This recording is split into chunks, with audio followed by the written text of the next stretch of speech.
Bamako ana lamini na Bulmaradugu Mali kono Mali kokan wajabati ambe bela jele fo ku wala nyuman do wajabati ni dana ngoshira abi jamana kunafoni mana ne ko fo wajabati ika do fende bo fena kwa dati do wajabati sebeni kelaw dabaji karamo ka wuli ka jo shuko ni dukse jeche min nye kunafoni ulu de ba mana politiki puma adamadiya puma soro puma nolu ya sebe kaba afora kwa nga baile mabamana ngana jamana de fambaka kunafoni soro kutu sigi dala ni bi ka biro kono wo ibi ka cike bugufiyala wo ibe jom ibaraka aywa ibi baka wo ibi moni na wo bojabate imana ke nya yoro wa ibi ka atelier la ibi ka bitigi dala jamana kunafoni soro le yoro ngele samba soro mali fanda nani bele jele tlu folo lembe ka don mi na bo bojabate ani dabatunga da ika do fasili sebonga mi nye barai mamutu ale ba ngerdiga la na ye wulika joke kunafoni amba dakulo walo Jeka pip kaka firfan la kodon Karamɔgɔ batungara nam mbala tugo bedi wajibate ne be mbolo buga kado mbi boni sebanye sebemi nu kama le soir de Bamako wula wajibate sama kungolo atiku da kele ngono wajabate laya jarako akika don nyina president sigi san 2022 wajabate kardo atija dishiba dama kambolembe wajabate ikardo politique to misenu politique ma misenu oku dabo nyina president sigi la ninga dangoroba utato laje wajabate semene kala ko ako minye nyina president sigi wajabate kardo ma minu ngoni ka bolemba nofe wajabate ikardo ni wardu abu bulo wajabate ni jamado abenunu nofesa atobi to gerdege ka kode noten ni warko kono do wajabate haka jayi kana siga nunu nye banaw ye nafolotigi do wajabate akuni mami nyokota ka laje jamana embi danga mina mani vi kamana gwana foka tote wajabate eko politiki maw yera jorolende usaranende wa wajabate sabula chewo chemi chugodon ika politiki tombi songa yari kata fira kwa kangami ni che saba nofe ako dangoroba dobe ukambolembe ni ndwa kumfuranje na abata kule ka bo somo na minye moti ka fuye ale ka bolembe president nofe wajabate ika don ode sira kulubali wajabate ikado seedu kulubali akika don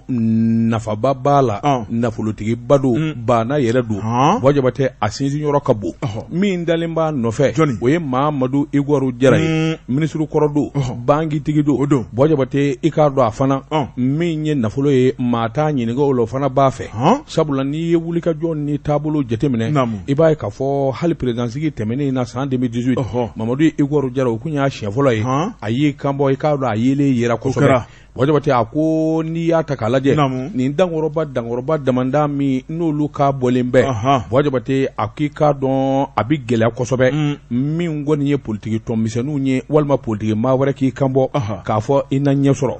ako mi nye tabale na gushira wajabate ka don ina janjo ye akika do chawara fona be mi nye aywa jalo ye sanutigi jalo wajabate ale de laki ikaka sebene kala ko afana somingele do ka fo fendigi do wajabate ni war ko ni be awakashi wajabate ka do haramade ya bigiri semene kala ko campagne ma damne ma mi nga war bota mana bunya ma mi mana ke sababu ye jamana de chama be ko hakilisi wajabate ka do ka ke president siga to semene kala ko mi ngoni jeledu che sababu mi nga bolembe ni fembuku akika do alu badara jalo Mamadou Igwaru Jara seedu kulubali ka bosira la ako ni ngele ngo kele gerdige bade bula mali president soroli ni nguye sabani anye min bo soir de Bamako kono Bamako wula karamɔgɔ da batungara ne ben tiga do obike l'indépendant fasiriba no ye Musa Sayon Kamara ako karamɔgɔ da batungara min ye AstraZeneca amanya min ko abara damne na kunu sabu min ye ni vaccin ye no ye anglo ka vaccin karamɔgɔ da batungara ni nyugun tun kembe alla bana jugu min no be diɲɛ kɔnɔ bi no ye coronavirus ye vaccin kɔni nana an ka jamana kɔnɔ kabini marsikalo tile 5 jamana kuntigi yɛrɛ wulila ni ka taa kunbɛ aéroport la karamɔgɔ da batungara nga kuma de tilala kana mɛ vaccin kan ka yira k'a fɔ ko masiba ni kɔlɔlɔ mun b'a la o kuma maa minnu y'a kɛ ka tɛmɛ anw ɲɛ karamɔgɔ da batungara olu caman kɔni ye kulekan bɔ o kuma ko fɛn ɲuman tɛ o nana ni yiranyiranɛ malidenw dusukun na o kuma fɛn mun tɛ fɛn ɲuman ni tɔgɔ duman t'an nɔfɛ mun na an ka ɲɛmaaw b'o ta ni k'o kɛ malidenw na karamɔgɔ daba tun waati jangara ni ka ko in sɛgɛsɛgɛ maa minnu yɛrɛ dɔnnibaaw ye Mali kɔnɔna la jamana jigi bɛ maa minnu ka kɛnɛya sira kɔnɔ olu fana donna min ye laboratoire la karamɔgɔ daba tun ni k'u ka sɛgɛsɛgɛliw kɛ k'u ka turabuw da k'u ka jateminɛw kɛ k'a yira k'a fɔ ko vaccin bɛ Mali bolo ko kɔlɔlɔ foyi t'a la parce que b'a ko o jaabiw talen k'a di min kɔni ye gouvernement ye a ye sira labila ministre de la santé n'o ye Fanta Sibi ye o kuma kunu Ponge karamɔgɔ daba tun o kɛra kɛnɛ sawulenba sigilen ye kɛnɛ mun kan min ye an dɛmɛbaaw ye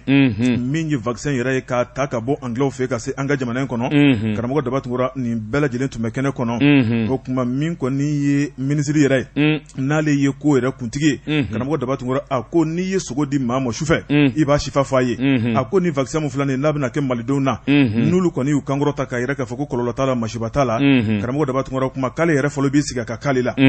n'a kɛra ale la o kuma karamɔgɔ daba tun min ye kɛnɛya tigilamɔgɔw ye a bɛ kɛ u bɛɛ lajɛlen la o kuma min ye maakɔrɔbaw ye karamɔgɔ daba tun k'o ye sira labilalen ye o kuma ko ni kɔlɔlɔ b'a la fɛn jugu don abada k'ale tɛna sɔn abada k'a yɛrɛ fa ka gɛlɛn parce que b'a ko min ye docteur Fanta Sibi a y'i sigi karamɔgɔ daba tun u ye dosi fɔlɔ ta ni k'a k'ale la a kɛra diɲɛma ɲɛna o kuma ale ta tɛmɛnen kɔfɛ min ye UNICEF o ka ciden b'an ka jamana in kɔnɔ o fana ye fini kɔrɔ ta ka bɔ bolo la karamɔgɔ daba tun u ye biɲɛ turu o fana la o fana tɛmɛnen kɔ ka bɔ yen min ye fura tigilamɔgɔw yɛrɛ n'o ye OMS ye diɲɛ seligina ni kɛnɛya tigilamɔgɔ olu fana ka cɛden karamɔgɔ daba tun o fana ye fini kɔrɔ ta u ye biɲɛ turu o fana na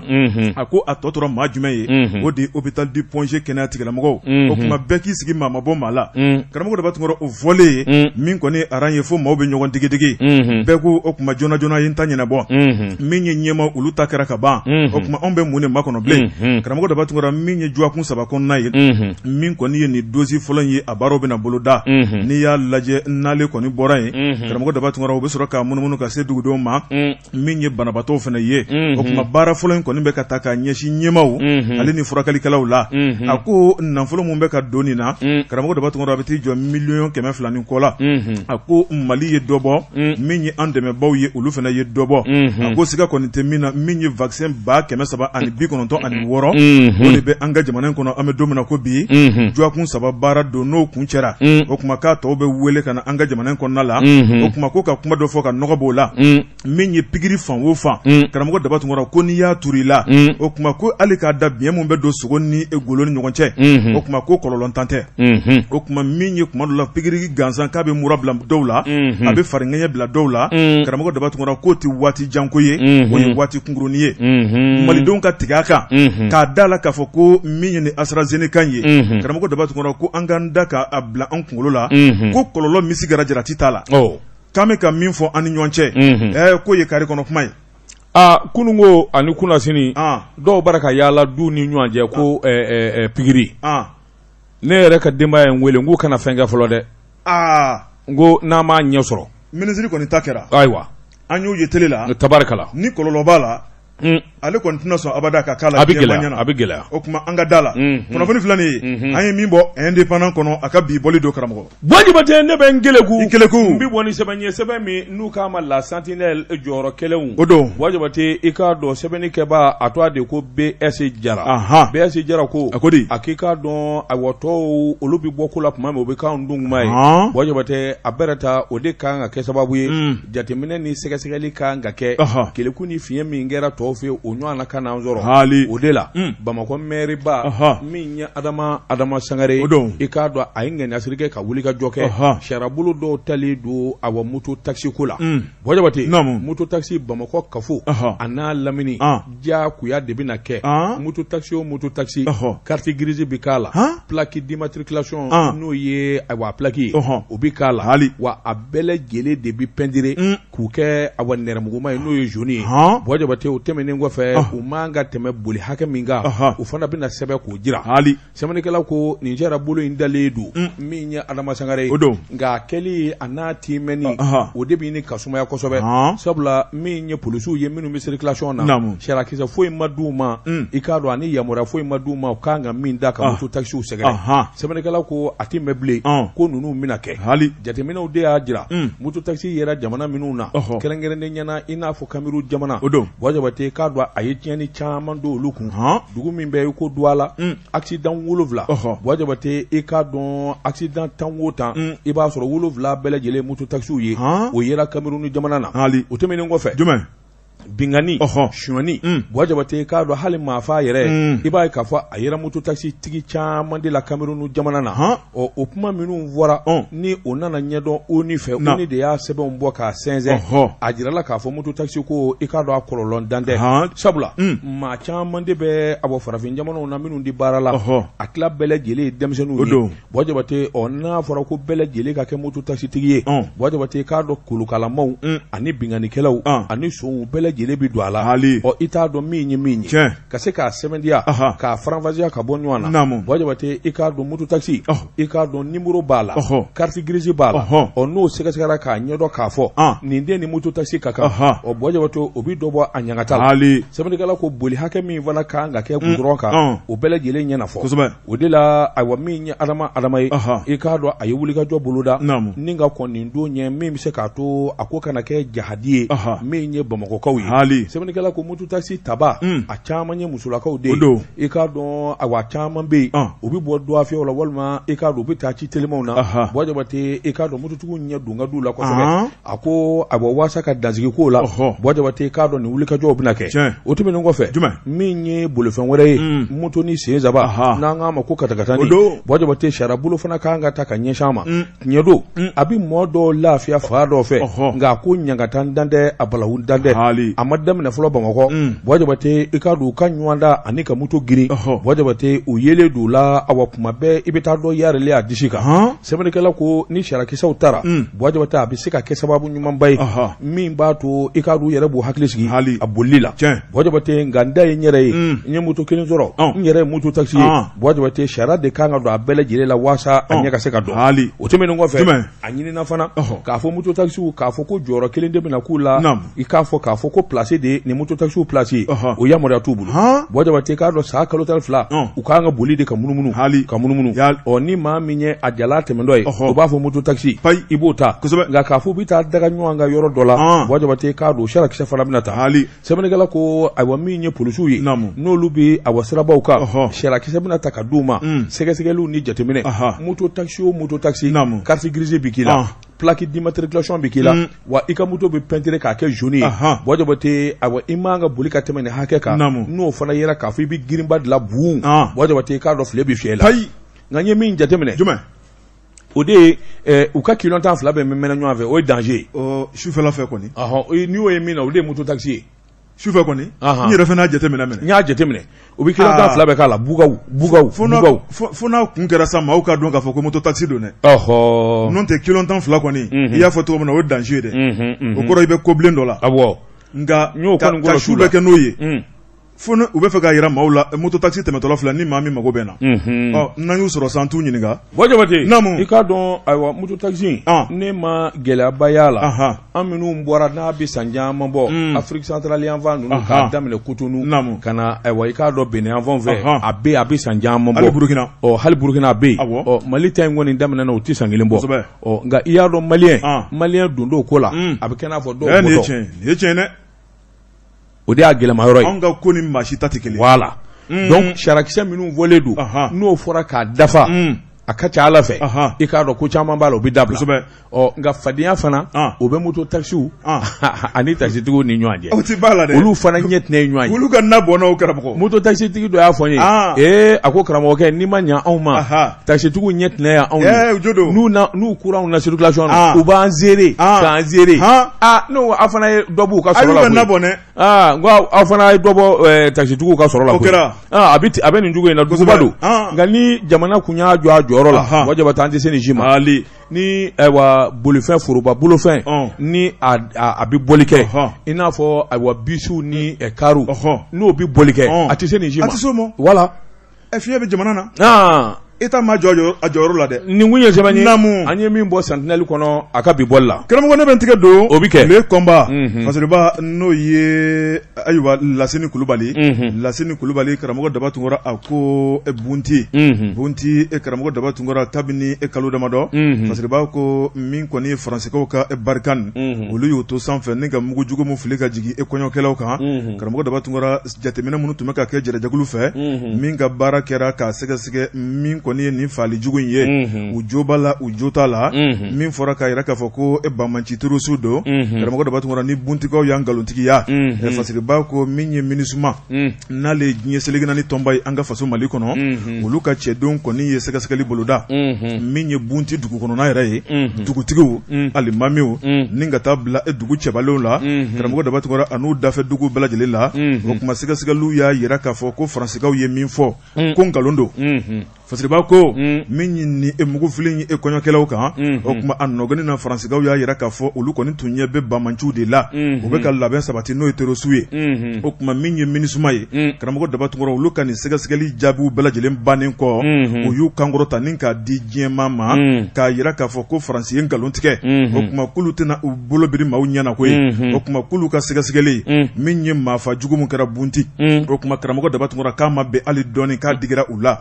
Sabu n'i y'a lajɛ ko Mali ka goni. Karamɔgɔ Daba Tunkara maa minnu bɛ ka Mali kalaya u bɛ jamana cɛmancɛ bolo la. A fɔra min kɔni ye kɔɲɔkɛlaw ye. Karamɔgɔ Daba Tunkara olu de kun dalajɛlen bɛ u bɛ k'u ka ɲaga boloda. Min ye cɛw ye olu b'u ka fan. Musow b'u ka fan. Karamɔgɔ Daba Tunkara n'i ye jamana cɛmancɛ bolo fɔ a kɔɲɔ a ɲaga tigɛ abada motoba kɔ. Min ye Faransikaw ka ni avion ninnu ye. U y'u to sanfɛ ni ka ni moto ni kɔɲɔkɛlaw y'u ka ɲaga la. Hali u m'a ɲini k'a faamu sani ka mugu filiw kan. Mugu filiw kan ani kulekan ka bɔ tigɛ ma don ɲɔgɔn na. Karamɔgɔ Daba Tunkara bɛɛ y'i bolo de kun ne ka worontɔ. Nka a nɔgɔni na su mun fɛn fɛn kɛnɛ ka danta la. Fasiriba ko min ye MINUSMA u y'a yira k'a fɔ Faransi kɔni a ye gasi ta ka Mali sɛgɛrɛ. O kuma ko f'u ka yafa ɲini. Karamɔgɔ Daba Tunkara ni ɲɔgɔnna ko kɔni k'a kan'u sɔrɔ bilen. Sabu k'u nakun tɛ ne ka na Malidenw faa. U nakun ye ka Malidenw kisi k'u lakana.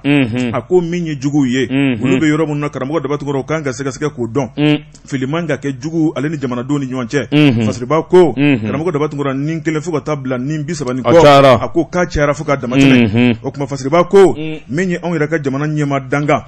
N'o ye colonel Asimi Goïta ye. Ale min ye sɔrɔsi ye. Karamɔgɔ Daba Tunkara ni ɲɔgɔnna fili baara mana kɛ an ka jamana in kɔnɔ. O kuma k'ale yɛrɛ jɔyɔrɔ bɛna kɛ mun ye. Sabu min ye ɲɛmaa danga jɔyɔrɔ mun b'ale bolo. O ye jamana yɛrɛ lakanani ko ye Malidenw n'u bolo minɛ. Fasiriba ko a ko min ye Asimi Goïta n'a dun ma k'a fɔ ko MINUSMA maaw y'u kanabɔ. Ale fana ka kumakan ko Malidenw sigin bɛ k'a makɔnɔ. A bɛna mun de jalaki fana ta ka Faransi sɛgɛrɛ. Kɔlɔlɔ jumɛn de bɛna bɔ nin ko in na ni k'a ko in dilan joona joona a ɲɔgɔnna wɛrɛ kana kɛ bilen. Kunnafoni filɛ nin ye an ye nin bɔ le combat kɔnɔ Sinali Kulubali ale ka sɛbɛnni don. Jabate ne bɛ n keleku n bɛ bɔ ni sɛbɛn ye sɛbɛn min n'o k'a ma le du Mali. O don sɛbɛnni kɛbaa ye Adama Kulubali. Adama Kulubali ko a k'i k'a dɔn lakanabaliya i k'a dɔn togoda tɛ bilen kɔrɔnfɛla yɛrɛ tɛ bilen. Jabate i k'a dɔn lakanabaliya in a ye Mali fa bɛɛ lajɛlen sɔrɔ sa. A k'i k'a dɔn mɔgɔw tun bɛ jɔrɔ min na o ye faaba ye. Bamakɔ ani Lere a bɛɛ ye cogo kelen ye. Lakanabaliya min bɛ yen o kelen donna Bamakɔ. O su tɛ ko o dugu tɛ jɛ. Jabate n'i m'a mɛn ko nin dagabana ko in kɛra nin yɔrɔ in na. Sɛbɛnnikɛla ko janto yɛrɛ la kɔrɔ ko ka di. Minisiri min n'a bɛ lakana kunna n'a sɔrɔla sigilen bɛ a ka wuli k'i jɔ. N'a jɔlen yɛrɛ don Jabate k'a dɔn a ka tulo fɔlɔ. Sabula Bamakɔ i k'a dɔn waati dɔ selen don o de ye funteni. Funteni barika ma bonya ka ban. Jabate i k'a dɔn hadamaden ni a bɛ fɛngɛ kosɛbɛ. Sabula min ye funteni bakulu ye. Jabate n'o donna duguba kɔnɔ maanifin tɛ se ka sigi yɔrɔ kelen. Jango min ye maa caman ye o bɛ bɔlɔnfuranjɛ minɛ walima a bɛ si kɛnɛma. Ni kurantigɛ faral'o kan Jabate i k'a dɔn a gɛlɛyara. O waati de ka di i k'a dɔn ŋanaw ye banmaji kolo gɛlɛnw i k'a dɔn u kɛlen bɛ ka fɛɛrɛ ni dabali bɛɛ lajɛlen tigɛ. Jabate i k'a dɔn awa tuma min funteni barika ma bonya ni hadamaden bɛ si kɛnɛma u ka t'i dalen sɔrɔ dukɛnɛ na k'i sɛden ni kantigɛ o t'u tɔɔrɔ. Bamakɔ dun ye dugu ye a fiyɛfiyɛ ka bon kosɛbɛ. Sabula n'i ye Bamakɔ camancɛ ta k'a lajɛ yɔrɔw ka jan ɲɔgɔn na. Jabate k'a dɔn damada bɛɛ lajɛlen bɛ kɛ sababu ye i k'a dɔn ni dibi donna ka ban i k'a dɔn Bamanju u k'u sago sɔrɔ. Sɛbɛnnikɛla ko a ko min ye ayiwa bingani suɲani Bɔjabate o de barika bonyani bɛ o surtout ko dugu ti jɛ n'i m'a mɛn k'u taara Mamutu ka moto suɲɛ a ka du kɛnɛ na Bɔjabate n'i m'a mɛn k'u taara dɔ ka Dakari k'o ka minɛnw jɛ o surtout ko dugu ti jɛ n'i m'a mɛn k'u ye dɔn gɔnɔ bisi k'a ka moto walima a ka wari bɛɛ lajɛlen minɛ na a ko don o don I bɛ nin kuma in dɛmɛ Bɔjabate k'a dɔn Mandifin tɔɲɛni barika bonyana kosɛbɛ a ko hali kɔsɛn in na min ye Maɲanbugu I k'a dɔn a do a fɛ kɛrɛfɛ nin kamalennin ba de ye kule k'a bɔ a la su fɛ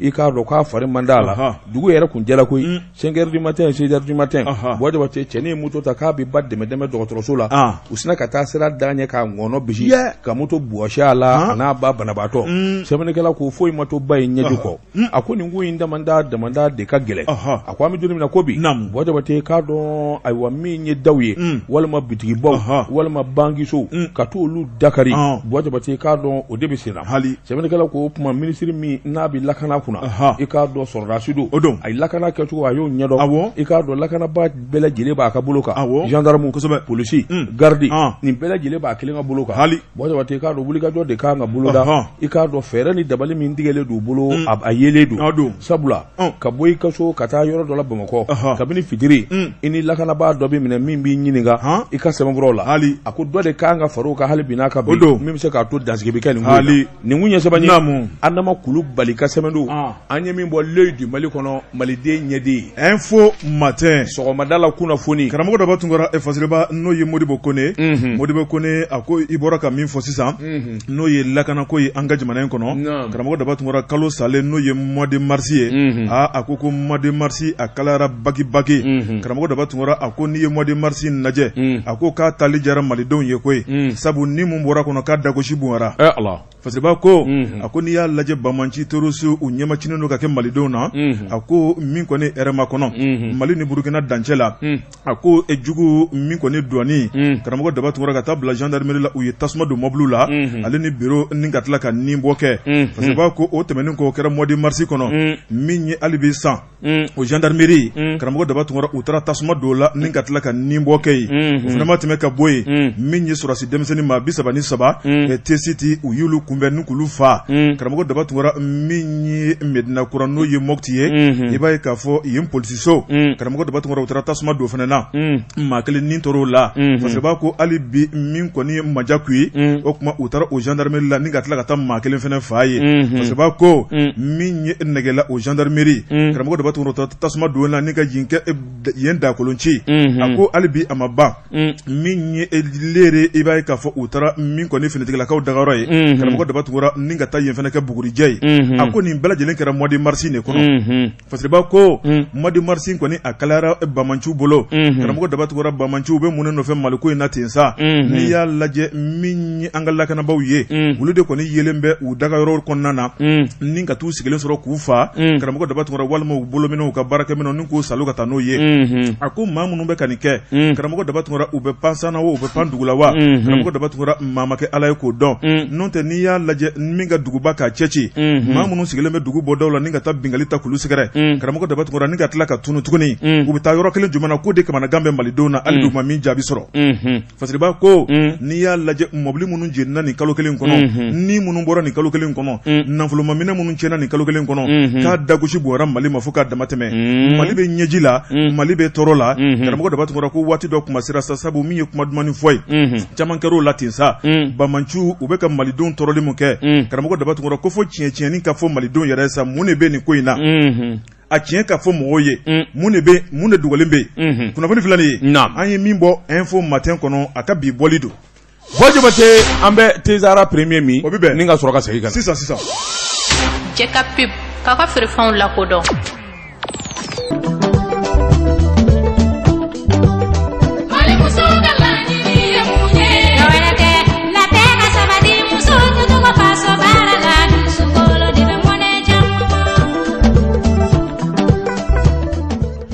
Bɔjabate n bala cogo bɛ di karamɔgɔ dɔ b'a tun kɔrɔ ne bɛ n tigɛ don. Naam. Le reflet d'Afrique.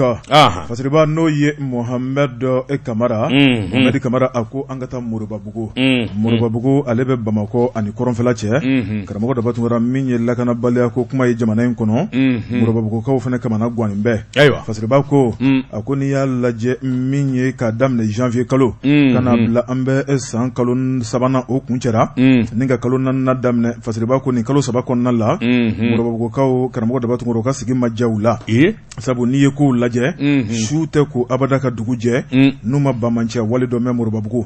Fasiriba ko nin bɛ se ka kɛ cogo di. Tuma min ye kunnafoni fɔra ka bɔgɔla dɔn ale yɛrɛ kɔni wulila n'o ye Mohamed Kamara ni ka taa ɲininkali kɛ dugu kɔnɔ mɛn dan ye mɛn tigila ye ani maakɔrɔba minnu ye ɲɔgɔn ye karamɔgɔ dɔ b'a tun kɔrɔ u bɛɛ lajɛlen kamana guwan bɛɛ u y'a yira k'a fɔ olu bɛ Moribabugu kɔnɔ sigi la karamɔgɔ dɔ b'a tun kɔrɔ min bɛ ka taa k'u se ka u famana ka ni ɲɔgɔnna ye. Fasiriba ko nin dun bɛ se ka kɛ cogo di a baara ta polisiso bɛ n'o ye commissariat de police. Fasiriba ko min ye gendarmerie ye o b'u ka bila kɔnɔna la a ko nin lakanaso 2 bɛ munumunu salo la o n'a ta o ta karamɔgɔ dɔ b'a tun kɔrɔ diɲɛ ma don o don dɔ de bɛ fara ko gɛlɛya kan a ko Moribabugu dugukɔrɔnin karamɔgɔ dɔ b'a tun kɔrɔ ka daminɛ nɛgɛ kanɲɛ gansan ni ka taa bila 4 heures du matin o kuma du ka dɔgɔn karamɔgɔ dɔ b'a tun kɔrɔ n'u m'u cun ka jigin du min kɔnɔ ni ka taga mɔgɔw bagabaga. Fasiriba ko min ye bagabagali ye k'i bolofɛnw cɛ i k'a t'u ka bolo kɔnɔ walima n'i y'i banban karamɔgɔ dɔ b'a tun kɔrɔ u ka marifa ci la o ko k'u t'u sɔrɔ ci la. Fasiriba ko min ye maa dɔ ye u donna du minnu kɔnɔ olu dɔw kɔni ye seereya kɛ a ko danbele dɔ bɛ yen min ye famille danbele u donnen ale ka du kɔnɔ dugukɔrɔnin na o kuma min kɔni ye sunɔgɔ kɔni musomisɛnnin o b'ale ɲɛ na u donna 3 heures du matin k'a sɔrɔ ale ma sunɔgɔ ba u donnen tuma min na min kɔni ale y'i ɲɛ yɛlɛ k'u lajɛ o kuma u sina ka mankan bɔ ko ni maa min y'i ɲɛ yɛlɛ ni maa min wulila o kuma ko sumo kɔ lahara o kɛlen waati min na karamɔgɔ dɔ b'a tun kɔrɔ ale ye dɔ fara ɲɛ tintin kan o kuma fɛn o fɛn ka d'u ye ni fali kɔni t'a la u k'a bɛɛ lajɛlen salo ka taa n'a ye o kuma ale ka telefɔni n'a muso n'a denw karamɔgɔ dɔ b'a tun kɔrɔ fɛn ɲuman fɛn fɛn bɛ so kɔnɔ ka taa bila motow la u taara n'a bɛɛ ye. Fasiriba ko min ye du wɛrɛ o bɛ n'o ye Kulubalilakaw fɛ yen olu fana y'o kelen fɔ n'i y'a lajɛ moto ni telefɔni ani fɛn nafamaw so kɔnɔna la karamɔgɔ dɔ b'a tun kɔrɔ nin kalo 3 kɔnɔ u ye min salo dan t'a la a ko o kulekan bɔlen kɔfɛ maa ninnu talen min ye gendarme olu bɛ na walima polisiw bɛ na a ko o sɛgɛsɛgɛliw kɔnɔna la boloma ta ka da maa kan ba. Fasiriba ko a ko n'i ye ko taabolo lajɛ min kɔni ye polisiw ye ko dugudenw kɔni kamana guwanen bɛ k'a yira k'a fɔ n'a dun ma k'a fɔ ko dugudenw ye tulo gosi polisiso ka jɔ Moribabugu la o kuma polisiso nana o kuma ko bi de ka jugu ni kunu ye waati min na polisiso tɛ yen o kuma ko bamancɛ wale tun bɛ yen nka k'a wara fo ka n'a bila ni kundama in na karamɔgɔ dɔ b'a tun kɔrɔ i b'a fɔ k'u ɲɛ donna dugu la polisiw nalen o kuma min kɔni ye polisiw ye sa k'u jɔ u jɔyɔrɔ la. Fasiriba ko a ko n'i ye ko taabolo lajɛ min ye denmisɛnw kɔni olu dɔw kɔni nana furuku e ko olu yɛrɛ kɔni bɛ sɔn k'u ka kiriw tigɛ u yɛrɛ ye ni ka fara lakanabaw kan o kuma sariya kɔni b'o yamaruya. Fasiriba ko a ko min ye polisiw ye u ye maa dɔw minɛ ka tɛmɛ o kuma o ne ni maafa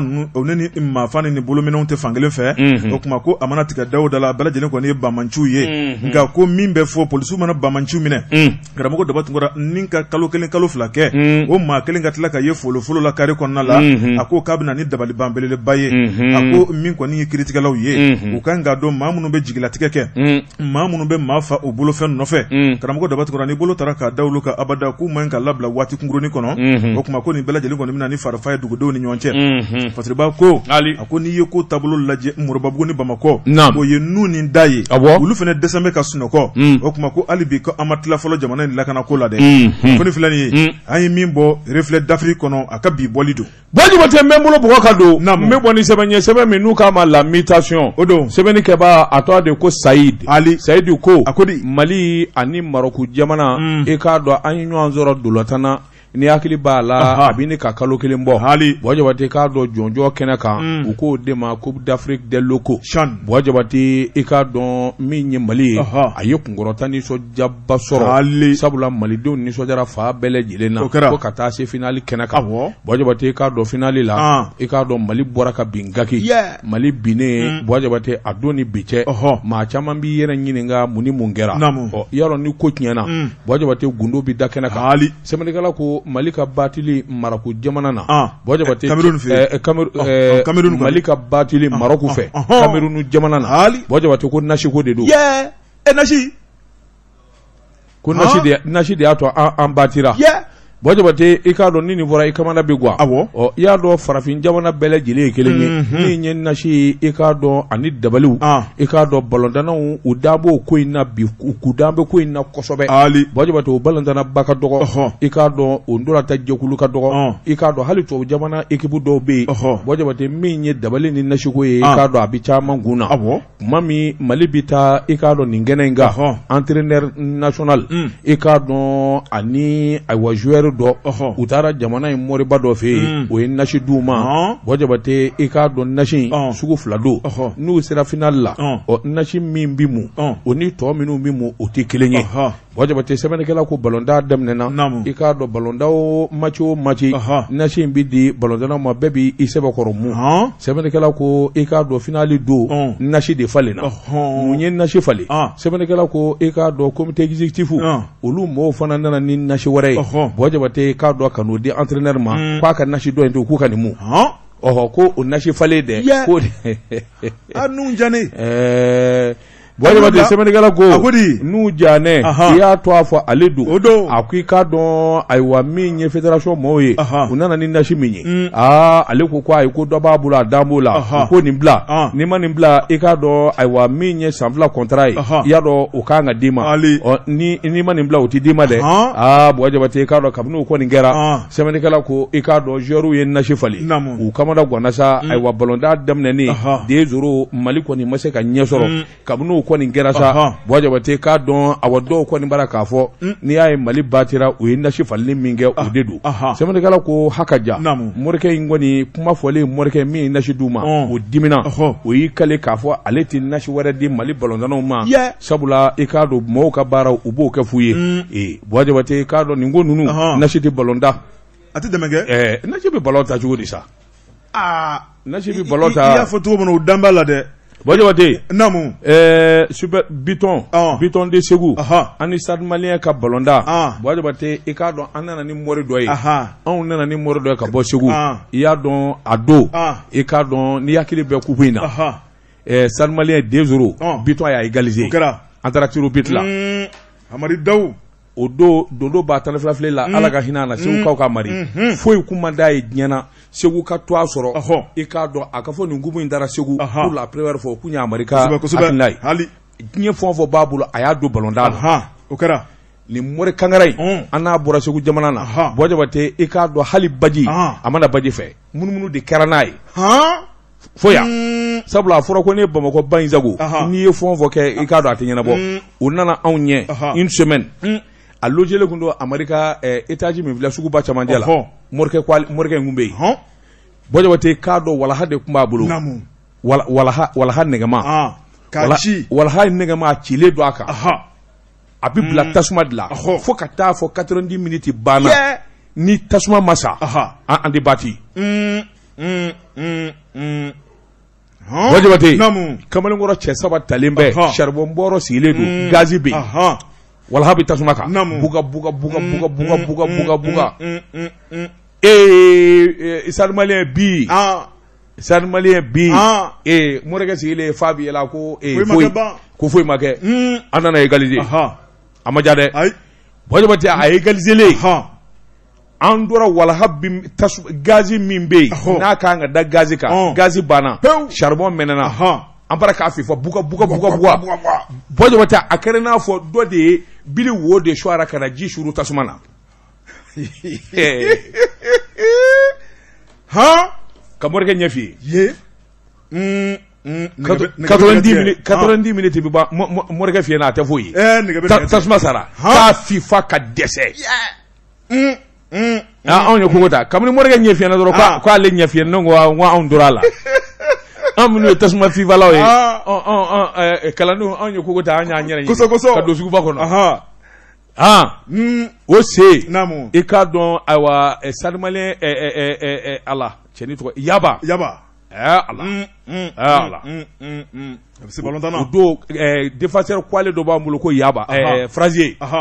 ni Yaba nana a b'a ta ko 2 kɛ a bɛ taa kɔfɛ a bɛ na ɲɛfɛ Blanchou Black Gaye bon i b'a dɔn kabini o kuma anw ye sadisiw ye nka faso ko la an taara faso dɛmɛ nka an ma ɲɛ an ye coyi kɛ an taara sadi y'a minɛ ala o don Sɛkumaru Jabatew ni Vitali Kiw Sɛkumaru jumɛn Sɛkumaru Jabate kelen nani ka segi la ilaha illa c'est l'un des meilleurs attaquants du Mali l'un des meilleurs attaquants du Mali Sɛkumaru Jabate i b'a dɔn a tɔgɔma tɔgɔ i b'a dɔn l'un des meilleurs attaquants du Mali Sɛkumaru Jabate nga a bɛ kɛ cogo di Buwa Jabate k'a dɔn nasi Sɛki a sigilen tulo bɛ nin na o i b'a sɔrɔ sisan a yɛrɛ ni min kɛra a b'a dɔn ko n'ale kuma dɔn ni mun dɛ